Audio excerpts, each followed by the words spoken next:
रात के करीब 11 बजे थे। शहर की सड़कों पर हल्की हल्की बारिश हो रही थी और हर तरफ एक अजीब सा सन्नाटा पसरा हुआ था। लेकिन उसी सन्नाटे को चीरती हुई एक लड़की जान बचाकर भाग रही थी। उसकी सांसें तेज थीं, दिल जोर जोर से धड़क रहा था और आंखों में डर साफ दिखाई दे रहा था। वो कोई आम लड़की नहीं थी, वो थी रिया मल्होत्रा, अरबों की मालकिन। लेकिन उस वक्त उसकी हालत किसी बेसहारा इंसान से कम नहीं थी। उसके पीछे 4 लोग हथियार लेकर उसका पीछा कर रहे थे और बार बार चिल्ला रहे थे, आज इसे खत्म कर दो। रिया भागते भागते सड़क के बीच आ गई। तभी अचानक एक पुराना सा रिक्शा उसके सामने आकर रुका और अंदर बैठे एक गरीब लड़के ने कहा, जल्दी बैठो। बिना एक पल गंवाए रिया रिक्शे में बैठ गई। वो लड़का था राजू, एक गरीब रिक्शा चालक, जिसके कपड़े साधारण थे लेकिन दिल बहादुर था। उसने बिना कुछ सोचे रिक्शा तेजी से मोड़ दिया और अंधेरी गलियों में घुस गया। पीछे से गाड़ियों की आवाजें आ रही थीं। पीछा अब भी जारी था। कुछ देर बाद जब खतरा थोड़ा कम हुआ तो राजू ने पूछा, कौन हो तुम और ये लोग तुम्हारे पीछे क्यों पड़े हैं? रिया कुछ पल चुप रही। फिर उसकी आंखों से आंसू बहने लगे और उसने कहा, मेरे अपने मुझे मारना चाहते हैं। ये सुनकर राजू हैरान रह गया। रिया ने बताया कि उसके पिता की मौत के बाद उसके चाचा और भाई उसकी सारी संपत्ति हड़पना चाहते हैं और इसलिए उसे रास्ते से हटाना चाहते हैं। ये सुनकर राजू के मन में गुस्सा और दया दोनों आ गए। उसने कहा, जब तक मैं जिंदा हूं कोई तुम्हें हाथ नहीं लगा सकता। ये सुनकर रिया को पहली बार किसी अनजान इंसान में भरोसा महसूस हुआ।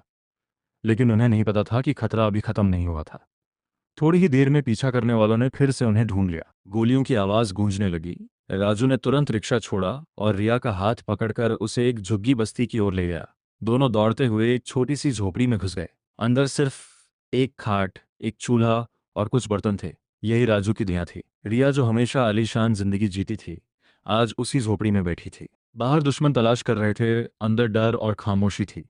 राजू ने दरवाजा बंद किया और रहा, डरो मत, मैं हूं ना। उसके ये शब्द रिया के दिल में उतर गए। पहली बार उसे लगा कि कोई उसे उसके पैसे के लिए नहीं बल्कि एक इंसान समझकर बचा रहा है। रात गहराती गई, बाहर खतरा मंडराता रहा, लेकिन उसी डर के बीच दोनों के बीच एक अजीब सा भरोसा बनने लगा। राजू ने अपनी बची हुई रोटी उसे दी, खुद भूखा रहा। रिया की आंखों में आंसू आ गए। इतनी सच्ची इंसानियत उसने पहले कभी नहीं देखी थी। लेकिन किस्मत अभी और परीक्षा लेने वाली थी। आधी रात के बाद अचानक झोपड़ी के बाहर कदमों की आवाज आई और दरवाजे पर जोरदार दस्तक हुई। राजू समझ गया, वो लोग आ चुके हैं। उसने एक लकड़ी उठाई और दरवाजे के सामने खड़ा हो गया। दरवाजा टूटा और चारों गुंडे अंदर घुस आए। उन्होंने रिया को पकड़ने की कोशिश की, लेकिन राजू दीवार बनकर उनके सामने खड़ा हो गया। एक गरीब लड़का, 4 हथियारबंद लोग, लड़ाई शुरू हो गई। हर वार में जान का खतरा था, लेकिन राजू पीछे नहीं हटा। उसके सिर से खून बह रहा था, शरीर कमजोर पड़ रहा था, लेकिन उसकी आंखों में एक ही जिद थी, रिया को बचाना। आखिरकार वो लोग उसे बुरी तरह घायल करके धमकी देकर चले गए कि अगली बार कोई नहीं बचेगा। रिया दौड़कर उसके पास आई, उसकी आंखों में आंसू थे। तुम मेरे लिए इतना सब क्यों कर रहे हो? राजू ने धीमे से कहा, क्योंकि अब तुम सिर्फ जिम्मेदारी नहीं, मेरी जिंदगी बन चुकी हो। ये सुनकर रिया का दिल पूरी तरह बदल गया। सुबह होते ही दोनों वहां से निकल गए और जंगल के रास्ते भागने लगे, लेकिन दुश्मन फिर पीछे लग गए। इस बार गोलियां चल रही थीं, मौत हर तरफ थी। तभी अचानक पुलिस की सायरन गूंजी और सब कुछ बदल गया। गुंडे भाग गए, पुलिस ने उन्हें पकड़ लिया और सच्चाई सामने आई।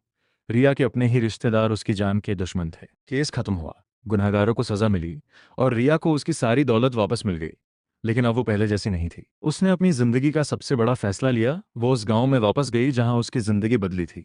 उसने राजू को ढूंढा और कहा, मेरे पास सब कुछ है, लेकिन तुम्हारे बिना कुछ भी नहीं। क्या तुम हमेशा मेरे साथ चलोगे? राजू मुस्कुराया, मैं तो पहले से ही तुम्हारा हूं।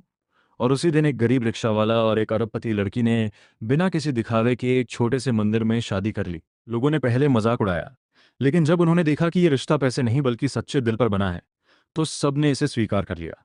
रिया ने अपनी दौलत से गरीबों की मदद शुरू की और राजू हर कदम पर उसके साथ खड़ा रहा। वो रात, वो डर, वो संघर्ष, सब उनकी जिंदगी का हिस्सा बन गए। लेकिन उसी ने उन्हें सिखाया कि असली दौलत पैसा नहीं बल्कि इंसानियत और सच्चा प्यार होता है। और शायद यही जिंदगी की सबसे बड़ी सच्चाई है कि जब दिल साफ हो तो किस्मत भी झुक जाती है।